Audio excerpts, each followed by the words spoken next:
मैं एक लोमड़ी आत्मा थी जिसने 1000 साल तक साधना की थी, लेकिन मैं पहाड़ के नीचे रहने वाले एक शिकारी पर मोहित हो गई। मैंने खुद को इंसान का रूप दिया और उसके साथ 70 साल तक रही। मैंने उसकी काली जुल्फों को धीरे धीरे सफेद होते देखा, लेकिन कभी उसका अंतिम सांस लेते नहीं देखा। अधिकतर मनुष्य 100 साल से ज्यादा नहीं जीते, फिर भी 90 की उम्र में भी वह लकड़ी काट सकता था। 101 साल की उम्र में भी वह पहाड़ों में जानवरों का पीछा कर सकता था। लेकिन अंत में शीलिंग चुआन फिर भी चला गया। बस पिछली रात ही उसने मेरा हाथ थामा और मेरे साथ चांद देखा था। उसकी हथेली अब भी हमेशा की तरह गर्म थी। फिर अगले दिन सूरज काफी ऊपर चढ़ चुका था। वह बिस्तर पर लेटा था और बिल्कुल भी नहीं हिला। मैंने उसकी सांस देखी और समझ गई कि वह जा चुका है, लेकिन उसका शरीर अब भी गर्म था। उसके चेहरे पर शांत मुस्कान थी। अचानक मेरी छाती में तेज दर्द हुआ। 70 सालों में मैंने उसे जवान से बूढ़ा होते देखा। अब उसे धूप में झपकी लेना भाने लगा था। रोज मैं उसके बुढ़ापे और मुझे छोड़ने का इंतजार करती रही। सोचा था सांसारिक बंधन टूटने पर फिर 1000 साला लोमड़ी आत्मा बन जाऊंगी, पर वो बुजुर्ग बहुत लंबा जी गया। 70 साल पहले मैंने अभी अभी मानव रूप धारण किया था। कुल के बुजुर्ग ने मुझे प्रशिक्षण के लिए पहाड़ से नीचे भेजा था। मुझे नश्वर प्रेम का अनुभव करना था। मुझे किसी के साथ पूरा एक जीवन बिताना था। केवल उसके स्वाभाविक मृत्यु के बाद ही मैं पार कर सकती थी। तो मैं राक्षसों के क्षेत्र के पास एक छोटे से गांव में आई और मैंने पहली नजर में ही शीलिंग चुआन को चुन लिया। वह एक अनाथ शिकारी था जो अकेला रहता था। वह मजबूत, ईमानदार और सरल था। खास बात यह थी कि नश्वर लोग ज्यादा नहीं जीते थे। तब वह करीब 20 का था और बिना थके सैकड़ों पाउंड का शिकार पहाड़ से नीचे ला सकता था। मैंने दक्षिण से आई एक गरीब शरणार्थी लड़की होने का नाटक किया। फिर मैं उसके दरवाजे पर बेहोश हो गई। उसने मेरी मदद की, मुझे अंदर ले गया और खाने पीने को दिया। उसका सांवला चेहरा बेहद ईमानदार लग रहा था।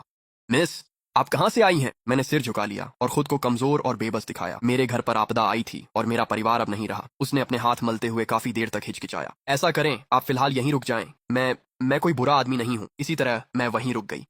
शुरू में बस एहसान चुकाना था, पर बाद में हम पति पत्नी बन गए। सुहागरात पर उसने हाथ थाम कर कसम खाई, सू, मैं तुम्हें हमेशा खुश रखूंगा। मुझे हंसी आई, पर दिल में एक गर्माहट थी। कितना भोला आदमी है। पहले 10 सालों तक वह पहाड़ों में शिकार करता था। मैं घर पर रहती थी और सारा घर संभालती थी। जीवन शांत था और उसका व्यवहार बहुत अच्छा था। अच्छा खाना वह मुझे ही देता और सर्दियों में मेरे ठंडे पैर अपने शरीर से गर्माता था।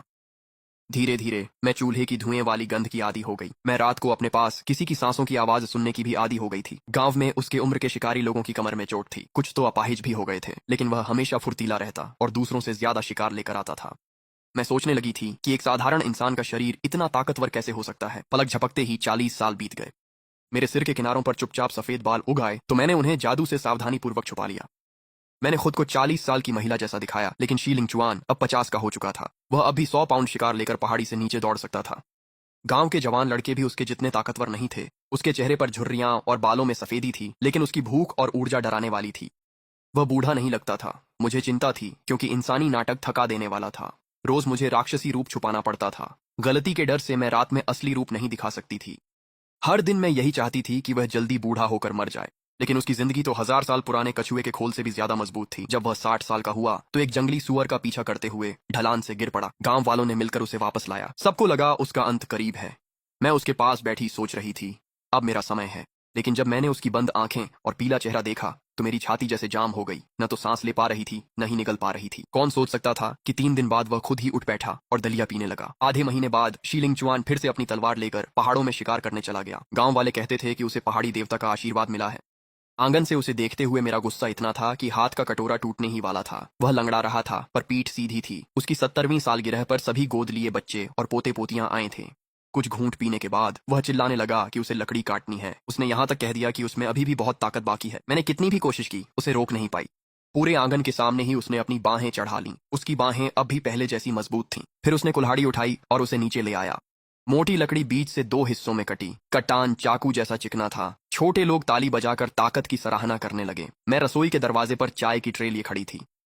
मेरे नाखून ट्रे पर रगड़ खा गए और एक तीखी चरमराहट हुई। इस उम्र में भी इतनी ताकत! क्या वह सच में 70 साल का आदमी लगता है? क्या पहाड़ से पहली बार उतरते वक्त मैं ही बस बहुत अनुभवहीन थी? क्या नश्वर इतने ढीठ होते हैं? मैं चुपके से आध्यात्मिक शक्ति से उसे जांचना चाहती थी, पर नियम टूटने के डर से जादू नहीं किया। 80 की उम्र में वसंत में बर्फ पिघलते ही जब जंगली सुअर ने फसलें बर्बाद की, तो वह अपनी पुरानी शिकारी छुरी लेकर निकल पड़ा। मैं उसे गांव के बाहर तक जाते देखती रही। सफेद बालों वाला आदमी पागलों सा भागा और पूरे पहाड़ पर चिल्लाते हुए जंगली सुअर का पीछा किया। गांव के सभी लोग हैरान रह गए, यहाँ तक कि मैं भी अवाक रह गई थी। 2 घंटे बाद सुअर थक कर गिर पड़ा। उसने कुछ हल्के वारों में ही उसे खत्म कर दिया। फिर वह उस विशाल सुअर को घसीटते हुए वापस ले आया। उसका चेहरा लाल हो गया था और वह गर्व से मुस्कुरा रहा था।